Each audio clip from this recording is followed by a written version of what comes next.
Buenos días. Tenemos para hoy, para este tiempo de meditar y de compartir la palabra, estrenamos una nueva carta de Pablo, Primera de Corintios, y para hoy teníamos el primer capítulo. Eh, Quizás sea necesario siempre cuando empezamos un nuevo libro, una nueva carta, hacer un poco de referencia a ella. Esta carta, como sabemos, fue escrita por Pablo y fue escrita desde la ciudad de Éfeso, en su tercer viaje. Previamente ya había estado en la ciudad de Corintio, en su segundo viaje, estuvo como un año y medio en esta ciudad, en Corinto, y bueno, gracias al Señor se creó una iglesia estable, y en el tercer viaje, como decía, estando en Éfeso, le llegaron noticias de qué era lo que estaba pasando en Corinto y escribió esta primera carta y luego una carta posterior.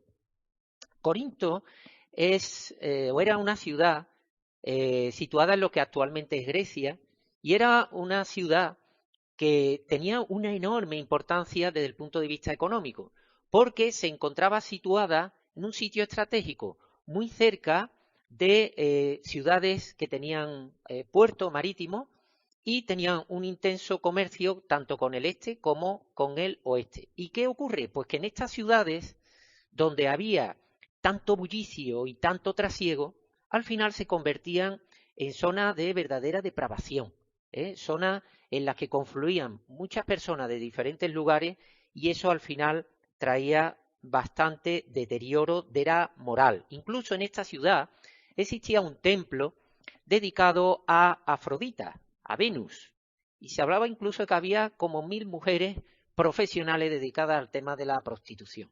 O sea, que una ciudad en la que realmente hacía falta llegar con la palabra de Dios.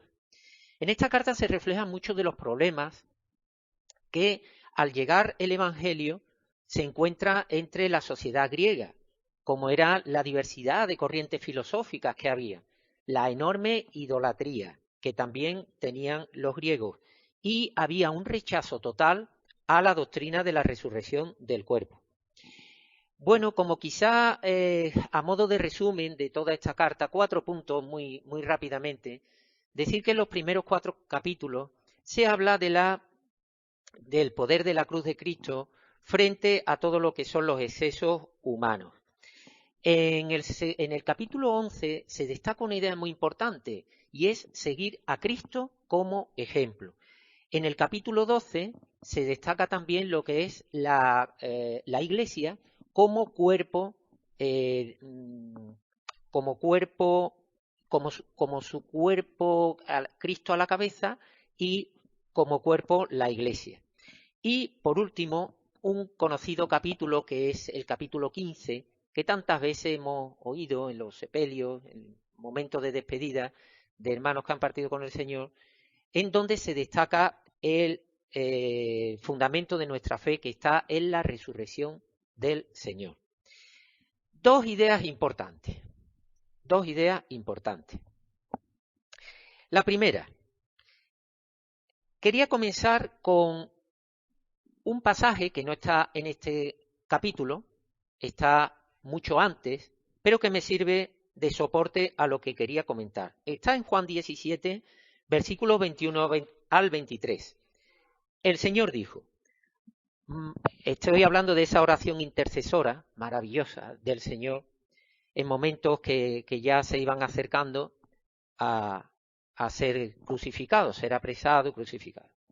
El Señor dijo, mas no ruego solamente por estos, hablando, dirigiéndose al Padre, sino también por los que han de creer en mí por la palabra de ellos, para que todos sean uno, como tú, oh Padre, en mí, y yo en ti, que también ellos sean uno en nosotros, para que el mundo crea que tú me enviaste. La gloria que me diste yo le he dado, para que sean uno, así como nosotros somos uno. Yo en ellos y tú en mí, para que sean perfectos en unidad.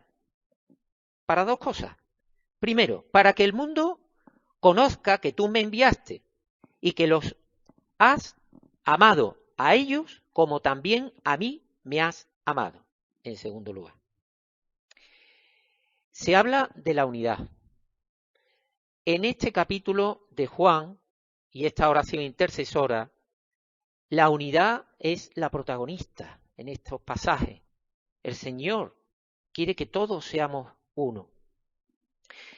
En el libro de los Hechos, en este libro, el autor, Lucas, destaca también en sobremanera la unidad que tenía al principio la Iglesia. En el capítulo 2, de hecho, en los versículos 44 al 47, dice así: todos los que habían creído estaban juntos y tenían en común todas las cosas, y vendían sus propiedades y sus bienes, y los repartían a todos según la necesidad de cada uno. Y perseverando unánimes cada día en el templo y partiendo el pan en las casas, comían juntos, con alegría y sencillez de corazón, alabando a Dios y teniendo favor con todo el pueblo. Y el Señor añadía cada día a la Iglesia los que habían de ser salvos. La unidad, fundamental. Si hemos leído este primer capítulo de la carta a los Corintios, vemos que uno de los temas que más toca con más profundidad es la disensión que estaba apareciendo en la Iglesia. Que poco tiempo había transcurrido desde lo que acabamos de leer hasta ahora, años, pocos años. Esta carta fue escrita en torno al 52, 55, 56 después de Cristo. Había sido un tiempo muy corto, el que había transcurrido desde los primeros tiempos de la Iglesia hasta ahora. Qué poco duró esta unidad.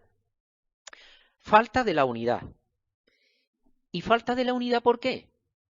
¿Cuál es el motivo que se da aquí para la pérdida de esta unidad? Pues se habla de preferencias personales hacia líderes como habían sido el propio Pablo, Apolos, Cefas, o incluso se habla del propio Señor Jesucristo, en el sentido de que ni de uno ni de otro, soy del Señor. Y la pregunta es, si todos estos líderes predicaban el mismo evangelio, ¿por qué las personas se inclinaban por uno o por otro? Qué arriesgado es tomar siempre partido por alguien. Partido por alguien. Y aquí parece que ya esto se había acentuado bastante. Yo me preguntaba, ¿nos ocurre esto también hoy día?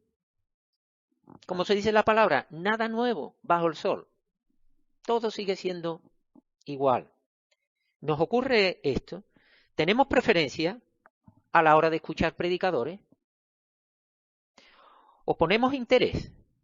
El mismo interés, independientemente de que la palabra venga de un hermano o venga de otro.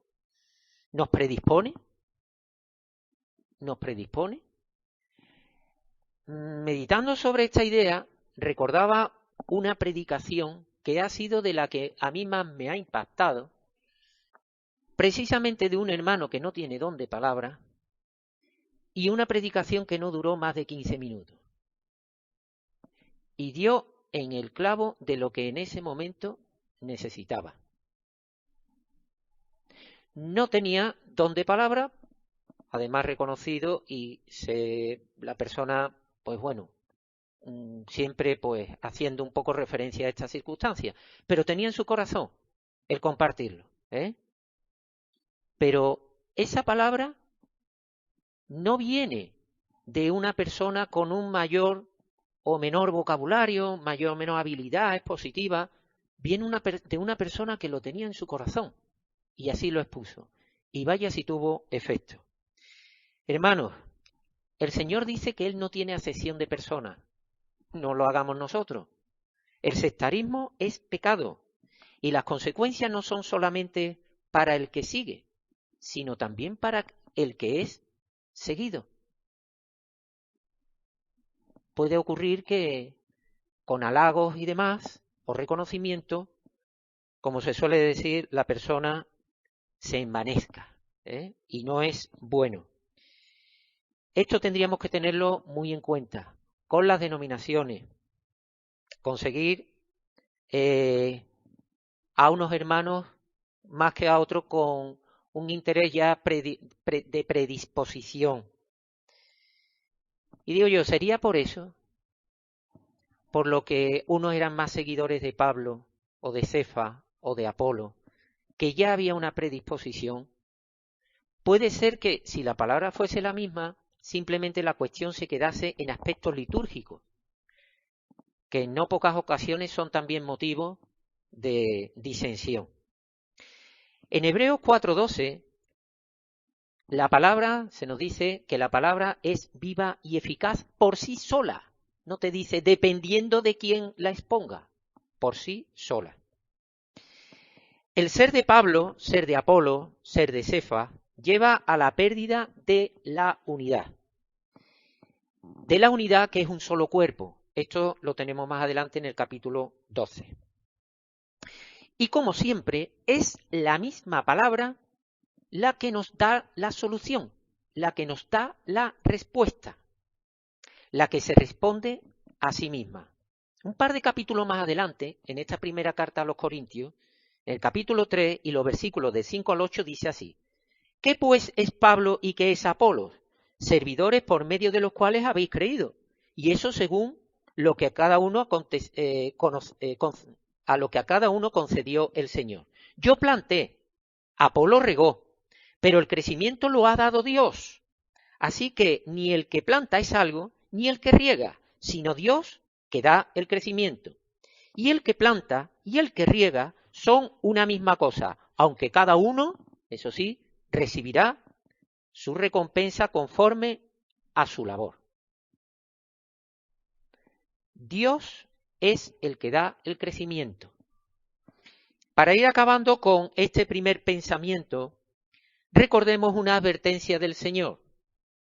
En Marcos 3, 24 y 25, el Señor dijo: si un reino está dividido contra sí mismo, tal reino no puede permanecer. Si una casa está dividida contra sí misma, tal casa no puede permanecer. Ojo con esta aclaración del Señor, porque si hay división dentro de un reino, lleva a que éste no pueda permanecer o que no dure lo que debiera. Jesús dijo: el reino de Dios se ha acercado, y el reino de Dios habita en cada uno de nosotros, puesto que es el Espíritu Santo viviendo en nuestro ser, guiando a nuestro espíritu. Si perdemos la unidad, ¿puede verse afectado ese reino de Dios en cada uno de nosotros? ¿Puede perder, o puede, mejor dicho, hacer perder la comunión, la falta de unidad? ¿Puede hacer que hermanos dejen de reunirse por esa falta de unidad? Tengamos cuidado con toda esta cuestión, porque hay una advertencia del Señor. Cuidado con la pérdida del reino de Dios ahora, en nuestra vida. El segundo pensamiento quería centrarlo en el versículo 27 y 28 de este primer capítulo. Dice así, yendo al 26, pues mirad, hermano, vuestra vocación, que no sois muchos sabios según la carne, ni muchos poderosos, ni muchos nobles, sino que lo necio del mundo escogió Dios para avergonzar a los sabios, y lo débil del mundo escogió Dios para avergonzar a los fuertes, y lo vil del mundo y lo menospreciado escogió Dios, y lo que no es, para deshacer lo que es. ¿Para qué? Versículo 29, a fin que nadie se jacte en su presencia.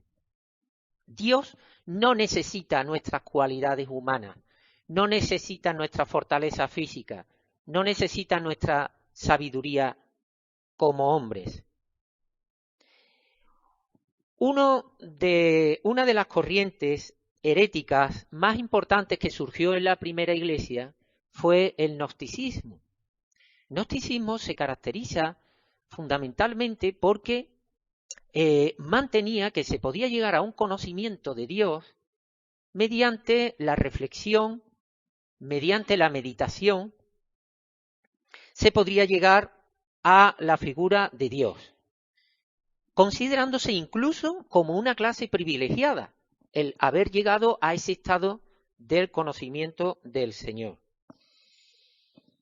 Y aquí hay que recordar, como hemos dicho ya en esta mañana, que el principio de la sabiduría es el temor al Señor.